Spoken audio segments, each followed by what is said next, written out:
Population and natural resources. Population እንዲሁም የተፈጥሮ ሀብት population ከenvironment ጋር environment ደግሞ ከconsumption ጋር እርስ በርስ ኢንተርሪሌትድ የሆኑ ነገሮች ናቸው። population ማለት የተመሳሳይ ዝርያዎች አንድ ላይ ሲኖሩ population ይባላል። የሰው ዝርያ ሊሆን ይችላል፣ የአይጥ ዝርያ ብቻ ተመሳሳይ የሆኑ ዝርያዎች የሚዳቀሉ የሚዋለዱ ዝርያዎች ከአካባቢያቸው ጋር ግንኙነት አላቸው። ከአካባቢ ጋር ሲኖሩ ደግሞ አካባቢውን ይጠቀማሉ፣ ፍጆታ አለ፣ ይመገባሉ ምናምን እና የተገናኙ ናቸው ነው ሶስቱም ነገሮች። Population ecology. The earth is home to diverse groups of organisms that are classified into different ecological organizations. መሬት በጣም ብዙሃ ህይወት ያለባት ናት። የተለያዩ ኦርጋኒዝሞች አሉባት እና የተለያዩ ግሩፖች ኢኮሎጂካል ኦርጋናይዜሽኖች የተለያዩ ናቸው። ተመሳሳይ አይነት እንስሳ ወይ ተመሳሳይ አይነት እጽዋት አይደለም ያሉት። Ecology is the study of the interaction between those diverse groups of organisms and the physical environment. Ecology ማለት እነርዛ የተለያዩ ኦርጋኒዝሞች አሉ። እነርሱ ከይሄ ቁሳዊው ዓለም ጋር ፊዚካል ኢንቫይሮንመንት ጋር ያላቸው ግንኙነት ነው ኢኮሎጂ የሚባለው። The levels of ecological organization include individual, population, community, ecosystem, biosphere and biome. ያው ሌቨሎችን በመናይበት ጊዜ ከግለሰብ ነው የሚጀምረው። ግለሰብ አለ። የግለሰብ የተመሳሳይ ግለሰቦች ስብስብ ደግሞ ፖፑሌሽን ይሆናል። የፖፑሌሽኖች ስብስብ አንድ ፖፑሌሽን ሌላ ፖፑሌሽን ያማን ስብስብ ኮሚኒቲ ይፈጥራል። የኮሚኒቲዎች ስብስብ ደግሞ ኢኮሲስተምን የኢኮሲስተም ጥርቅም ባዮስፊርን የባዮስፊር ድምር ደግሞ ባዮመን ይሰጣል ከትንሽ ወደ ትልቅ። A population is a group of interacting individuals of the same species. ተመሳሳይ ዝርያ ያላቸው እርስ በርሳቸው ኢንተራክት መግባባት የሚችሉ እርስ በርሳቸው መዋለድ የሚችሉ የተመሳሳይ ዝርያዎች ስብስብ ነው። With common characteristics living and interbreeding within a given area. ተመሳሳይ ባህሪ ያላቸው የሚዋለዱ የሚዳቀሉ ናቸው። The study of populations involves examining how individuals in a particular population interact with each other and how the population as a whole interact with its environment. አሁን የፖፑሌሽን ፖፑሌሽን እናጠናለን ከተባለ ጥናቱ ምንን ያካተተ ነው? አንድ ኢንዲቪጁዋል በፓርቲኩላር ፖፑሌሽን ወይንም እዛ ፖፑሌሽን ውስጥ ያለ ኢንዲቪጁዋል ከሌላ ኢንዲቪጁዋል ወይንም ግለሰብ ጋር እንዴት ይገናኛል እና ያ ፖፑሌሽን ደግሞ ከአካባቢው ጋር በዙሪያው ካለው ኢንቫይሮንመንት ጋር እንዴት ይገናኛል የሚለውን የሚያጠና ነው። The branch of biology that deals with this concept is called ecology. ይሄ ፖፑሌሽን ከኢንቫይሮንመንት ጋር ወይንም ኦርጋኒዝም ከአካባቢው ጋር ያለውን መስተጋብር የሚያጠና የባዮሎጂ ብራንች ኢኮሎጂ ይባላል። Population ecology is the study of the process of interaction and changes that affect the distribution and abundance of populations in the environment. ስለዚህ population ecology በሚሆንበት ጊዜ አንደኛ ኢንተራክሽኑ ምን ይመስላል? ከአካባቢው ጋር ያለው ያ ፖፑሌሽን ያለው ኢንተራክሽን ፕሮሰስ ኦፍ ኢንተራክሽን እንዲሁም ደግሞ የዛን ፖፑሌሽን እዛ አካባቢ ላይ ያለውን ብዛት ወይንም አሰረጫጨት ዲስትሪቢዩሽኑን አፌክት የሚያደርገው ብዛቱን አበንዳንሱን አፌክት የሚያደርጉ ነገሮች ምንድናቸው የሚለውን ነው የሚያጠናው። Population ecology scientists use statistical measure or demographic parameters to help them investigate how populations respond to changes in their environment. እና ሳይንቲስቶች እዛ አካባቢ ያሉ ፖፑሌሽኖች አካባቢያቸው ላይ ለሚመጣው ለውጥ ምን አይነት ምላሽ ይሰጣሉ የሚለውን ያጠናሉ፣ ሜዠር ያደርጋሉ። ሜዠር ለማድረግ statistical measure ይጠቀማሉ። The next section deals with population size, density, dispersal and population growth in brief. እነዚህን እናያለን። የፖፑሌሽን ሳይዝን፣ ዴንሲቲን፣ ዲስፐርሳል ፖፑሌሽን ሳይዝ ምንድነው? ፖፑሌሽን ሳይዝ is the total number of individuals present in a particular habitat where it is designated by the capital letter N። ያው በሆነ አካባቢ ላይ ያለው የፖፑሌሽን ብዛት ለሰው ከወሰድን የሆነ አካባቢ ላይ ያለ የህዝብ ብዛት ፖፑሌሽን ሳይዝ ይባላል። ሌሎች እንስሳትንም እጽዋትንም መውሰድ እንችላለን እና ካፒታል ሌተር ኤን ነው። በካፒታል ሌተር ኤን ነው የሚገለጸው። For instance, a population of rats might consist 1000 individual rats or many more። የአይጥ ፖፑሌሽን ካልን አንድ ሺህ አይጦችን ወይንም ከዛ በላይ አይጦችን የያዘ ስብስብ ሊሆን ይችላል። In studying populations, locating and counting each individual is very difficult። አሁን ፖፑሌሽንን ስናጠና እያንዳንዱን ግለሰብ እያንዳንዱን ኢንዲቪጁዋል መቁጠር ሎኬት ማድረግ ከባድ ነው። በመንቆጥርበት ጊዜ እያንዳንዱን አሁን አንድ አካባቢ ያለውን እያንዳንዱን አይጥ አንቆጥርም። አንድ አካባቢ ያለውን እያንዳንዱን ዛፍ መቁጠር ከባድ ነው የሚሆነው። Scientists use sample technique and count individuals in the sample area and infer the total population to estimate the larger population in that particular habitat። ሳይንቲስቶች የሚጠቀሙት ምንድነው? ሳምፕል ይወስዳሉ። ሳምፕል ማለት እንደ ናሙና ይወስዱና አጠቃላይ እዛ አካባቢ ያለውን ነገር ለመግለጽ ይሞክራሉ፣ ጀነራላይዝ ለማድረግ ይሞክራሉ። They use one or more samples from the population and use these samples to make inferences about the population as a whole። አንድ ወይንም የተወሰኑ ኢንዲቪጁዋሎችን ይወስዱና ስለ አጠቃላይ ፖፑሌሽኑን ለማውራት ለመግለጽ ይሞክራሉ። Different sampling methods can be used to determine the size and density of a population of organisms። የተለያየ ሳምፕሊንግ ሜተድ አለ። ሳምፕሉን እንዴት ነው የሚወሰደው ሲባል የተለያየ ዘዴ አለ። For example, the quadrant for plant species and marker recapture method for animals are commonly used። አሁን ለእጽዋት ከሆነ ኳድራንት እንጠቀማለን። እዚህ ስዕል ላይ እንደምናየው ይሄ ኳድራንት ምንድነው የሚያሳየው? አሁን የሆነ ኤሪያ ይመረጣል። እዚህ በዚህ ኤሪያ ላይ ወይንም በዚህ ክልል ላይ ከዛ ያ ኳድራንት በስኩዌር ይከፈላል ማለት ነው። እዚህ ጋር ስናይ ስኩዌር አለ፣ አንድ ስኩዌር አለ፣ ሁለት ስኩዌር አለ፣ ሶስት። ስለዚህ እያንዳንዱ ስኩዌር ላይ እዚህ ጋር ስንት ፕላንት አለ፣ እዚህ ስንት ፕላንት ስፔሺስ፣ በእያንዳንዱ ያለው የተያዘው ይቆጠራል። በዚህ አይነት መንገድ ናሙና ይወሰዳል እና ለእጽዋት ደግሞ ማርከር ሪካፕቸር ሜተድ አለ። In studying the human population, a population census is conducted once every 10 years at least። ወደ ሰው ስንመጣ የሰው ህዝብ እንዴት ይታወቃል? መጠን የህዝብ ቆጠራ ይደረጋል። በየ10 ዓመቱ የሚደረግ የህዝብ ቆጠራ አለ። Studying populations using the quadrant method በመጠቀም እንዴት ይሰራል? This method is used to study immobile organisms such as plants and small slow moving organisms። ይሄ ኢሞባይል የሆኑትን ወይንም የማይንቀሳቀሱ ኦርጋኒዝሞችን ስንል እንደ እጽዋት ያሉትን እንዲሁም ደግሞ በፍጥነት የማይንቀሳቀሱ ስላው የሆኑ ቀስ ብሎ የሚንቀሳቀሱ ሙቪንግ ኦርጋኒዝሞችንም ለመቁጠር ነው የሚጠቅመው ለማጥናት። A quadrant is a square made from sticks and string or by using a wood, plastic or metal square and placed on the ground to count organisms in each square። ያው ኳድራንት ማለት ስኩዌር ነው። እንደዚህ በገመድ ሊሆን ይችላል፣ በፕላስቲክ በብረት ሊሆን ይችላል። እንደዚህ ስኩዌሮች ይሰራሉ እዚህ ስዕል ላይ እንደምናየው። ከዛ በእያንዳንዱ ስኩዌር ውስጥ ያለው የፕላንቱ መጠን ይቆጠራል እና after setting up quadrants we count the number of individuals within the boundaries of each quadrant። ኳድራንቱን ካስቀመጥን በኋላ በእያንዳንዱ ኳድራንት ውስጥ ያለውን የኢንዲቪጁዋል ቁጥር ሜዠር እናደርጋለን፣ እንለካለን።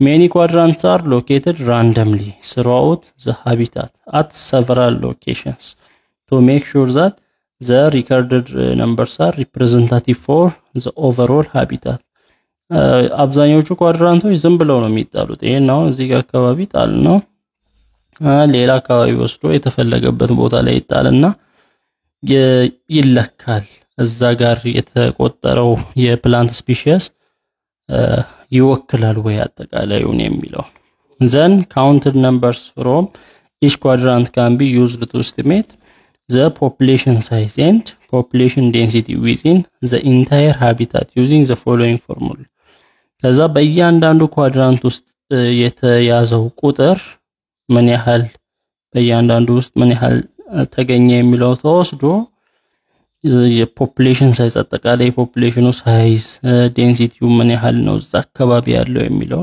ያጠቃላይ ሃቢታቱን አጠቃላይ እዛ አካባቢውን የሚወክል ተደርጎ ይሰራል አይ ቲንክ ፎርሙላ ነበረው እዚህ ጋር ባዶ ፒዲኤፋችሁ ላይ ባዶ ነው የሆነ ፎርሙላ ነበር መጻፋችሁ ላይ ግን አያሳየም እና ሌላ መጻፍ ላይ ካሳየ ተመልከቱት A student wanted to know how many plants there were in a 15 meter square field and throw many quadrants to cover 10 meter square and counted 15 plants ያው ተማሪው የሆነ 50 ሜትር ስኩዌር ያለ 50 ሜትር ስኩዌር ኤሪያ ላይ ያለ የእጽዋቶችን ቁጥር በዛ ኤሪያ ላይ ምን ያህል እጽዋቶች አሉ የሚለውን ለመለካት ፈለገ ከዛ ምንድነው ያደረገው 10 ሜትር ስኩዌር የሚያካልል ኳድራንት ነው የጣለው 10 ሜትር እስከ 50 10 ሜትር ስኩዌር የሚያካልል ኳድራንት ሲጥል በዛ ኳድራንት ውስጥ 50 ፕላንቶችን ነው ያገኘው 50 እጽዋቶችን አገኘ በስንት በ10 ሜትር ስኩዌር እና እሱ የፈለገው የ50 ሜትር ስኩዌሩን ፕላንቶች ማወቅ ነው The student used the equation above to calculate the estimated number of plants in the whole field በአጠቃላይ በ50 ሜትር ስኩዌር ያለው ኢኩዌሽን ይሄን ኢኩዌሽን በመጠቀም ይላል ኢኩዌሽን የለም እዚህ ጋር ደብቆታል የሆነ ችግር ይሁን አልተጻፈም ፎርሙላ አልተጻፈም ለዛ ምንም ማለት አንችልም ይሄንን ጊቨንም ሰጥቷል ግን እዚህ ጋር ፎርሙላው ላይ ባዶ ነው እንደምታዩት እና ከጉግል ያገኘሁት ፎርሙላ ምን ይላል number of population እንዴት ነው የሚሰራው ካፒታል ኤ አለ ቶታል ኤሪያው አለ የሚፈለገው ኤሪያ ፖፑሌሽን ሳይዙን ለመታወቅ የሚፈለገው ኤሪያ ሲካፈል ኳድራንቱ የተጣለበት ኤሪያ ሲባዛ በነምበር ኦፍ እዛ ኳድራንቱ በተጣለበት ኤሪያ የተገኘው ነምበር ስለዚህ በዚህ ትልቁ ኤሪያ 50 ሜትር ስኩዌር ነው 50 ሜትር ስኩዌር ሲካፈል ትንሹ 10 ሜትር ስኩዌር ነው ሲባዛ 50 ፕላንትስ ስለዚህ 50 ይጠፋል ሜትር ስኩዌር ይጠፋል 5 ጊዜ 50 250 ስለዚህ ቶታል ፖፑሌሽን ሳይዝ 250 ፕላንቶች ያገኛል ማለት ነው በአጠቃላይ በ50 ሜትር ስኩዌር 250 በ10 ሜትር ስኩዌሩ 50 ፕላንቶች ካሉ በአጠቃላይ በ50 ሜትር ስኩዌሩ 250 ፕላንቶች ይኖራሉ ይሄ 50 ሜትር ስኩዌሩ ትልቁ ኤሪያ ይሄ የአንዱ ኳድራንት ትንሹ ኤሪያ እዛች ኤሪያ ላይ የተገኘው ነምበር ስሞል ኤን ይሆናል ስለዚህ የትልቁ ኤሪያ ካፒታል ኤን ፖፑሌሽን በዚህ አይነት ፎርሙላ ነው ፎርሙላ ያለው እዚህ ጋር ያላስቀመጠው ከጉግል ያገኘሁት ይሄን ፎርሙላ ነው ፖፑሌሽን ኤስቲሜሽን ባይ ማርክ ሪካፕቸር ሜተድ የሚባል ደግሞ አለ ይሄ ለእንስሳ ሲሆን ያኛው ለእጽዋት ነው በኳድራንት ለእጽዋትና ቀስ ብለው ለሚንቀሳቀሱ ኦርጋኒዝሞች ነው ብለናል ይሄኛው ለእንስሳ ነው this method used to determine the population size of animals that move from one place to another ከአንድ ቦታ ወደ ሌላ የሚንቀሳቀሱ የእንስሳትን የፖፑሌሽን ሳይዝ ለመስራት ነው ምን ያህል እንስሳት አሉ እዛ አካባቢ የሚለው ፕሮሲጀሩ እንዴት ነው አንደኛ capture a sample of animals mark them with tags የሆነ እንስሳት ይይዛል ከዛ የሆነ ምልክት ትጨምራለህ እዛ እንስሳ ላይ ወይንም ደግሞ ቀለም ትጨምራለህ ፔይንት ታደርጋለህ or other body marks ወይንም ሌላ የሰውነት ምልክቶችን ትጨምራለህ እዛ እንስሳ ላይ and release them back into the environment ከዛ ትለቃቸዋለህ ወደ አካባቢው allowing them to join with the rest of the population ከሌላው population ጋር ሄዶ እንዲቀላቀሉ ትለቃቸዋለህ ከዛ capture a sample of animals that include both marked and unmarked individuals ከዛ እንደገና ትይዛለህ የተለያዩ ኦርጋኒዝሞች ያ የምትፈልገውን የፖፑሌሽን ኦርጋኒዝም ምልክት ያለባቸውንም የሌለባቸውንም ትይዛለህ ዝም ብለህ ማለት ነው estimate how many individuals there are in total population using the ratio of marked to unmarked population ስለዚህ አንተ ማርክ ያረከዋለ አሁን በያስከው ዝም ብለህ ማርክም አንማርክም የሆነ ይዛል አንተ ማርክ ያረከዋለ አንማርክ የሆነም አለ ስለዚህ ከያስከው ያጠቃላይ ፖፑሌሽኑን ተገምታለህ እዛ አካባቢ ያሉትን አጠቃላይ ፖፑሌሽን ተገምታለህ እዚህ አካባቢ ፎርሙላ አለ አልተጻፈም ከጉግል ያገኘሁት ፎርሙላ ምን ይላል አሁን number of population እዛ አካባቢ ያለው ምን ያህል ነው የሚለውን ለመስራት ከተፈለገ m times ይሄ መጀመሪያ marked individuals ማርክ አድርገህ ለቀቃቸው መጀመሪያ ይዘ times s ሁለተኛ ዙሪያ ያስካቸው አጠቃላይ የእንስሳት መጠን ወይንም የፖፑሌሽን መጠን over r እና ማርክ ካርከው መልሰ ሪካፕቸር ያደረከው እንደማለት ነው በዚህ ፎርሙላ ይሰራል ለምሳሌ let us assume that researcher captured 60 birds መጀመሪያ 60 በርዶችን ያዘ ወፎችን ያዘ ሪሰርቸር ወፎችን ከዛ ማርክድ ኤንድ ሪሊዝድ ስለዚህ ምን አረጋቸው ማርክ አረጋቸው ስለዚህ ማርክ ያረጋቸው 60 ወፎችን ነው ከዛ ለቀቃቸው them back into the forest ወደ ጫካው ለቀቃቸው after some time they came back and captured another 100 birds ከዛ ድጋሚ ተመልሰው መጡ 100 ወፎችን ያዘ 100 ወፎችን ይሄ ሰከንድ ሳምፕል ነው ሁለተኛው ሳምፕል ስለሆነ s 100 ወፎችን ያዘ as of the birds that were captured for the second time they found that 20 were already marked ስለዚህ ሁለተኛ ዙር ከያዘው ቀደም ቀብቶ የለቀቃቸው ወይንም ምልክት አድርጎ ከለቀቀ አሁን ከያዘው ውስጥ ከመቶዎቹ ውስጥ ምልክት ያለባቸው 20 ነበሩ ስለዚህ ሪካፕቸር ካደረገው ውስጥ ከ60 20 ነው ያገኘው ነው ይሄ ማርክድ የሆኑት ሪካፕቸር ከሆነው ማርክድ የሆኑት and 80 were unmarked ስለዚህ 80ዎቹ unmarked ናቸው ማለት ነው ማርክ የሌለባቸው ናቸው use this data they can estimate the population size ስለዚህ እዛ ጫካ ውስጥ ምን ያህል population የወፍ ዝርያ ወይንም ወፍ አለ ብንል total number ምን ይሆናል m times s over r ብለን ነው የምንሰራው total number m 60 ሲባዛ s 100 ሲካፈል r ለ20 ስለዚህ 0 በ0 6 ለ2 3 3 ጊዜ 100 300 ወፎች እዛ ጫካ ውስጥ ይኖራሉ ተብሎ ይታሰባልና population size has an effect on the survival of the population የፖፑሌሽን ሳይዙ መጠኑ የፖፑሌሽኑ ሰርቫይቫል ላይም ተጽዕኖ አለው የተለያዩ ችግሮች ሲያጋጥሙ ሰርቫይቭ ለማድረግ ይታገላሉና over a long period genetic variation is more easily sustained in large populations than in small populations ያው በረጅም ጊዜ የጄኔቲክ ቫሪዬሽንም የበለጠ ሰስቴይንድ ሆኖ የሚታየው large population ላይ ነው ከስሞል population ይልቅ moreover a large population has an advantage over a small population in surviving due to adaptation in natural selection ስለዚህ ትንሽ population ያለው ነው ትልቅ population ያለው ነው የመቀጠልም አድቫንቴጅ ያለው ትልቅ ካለ ነው ብዛት ካለ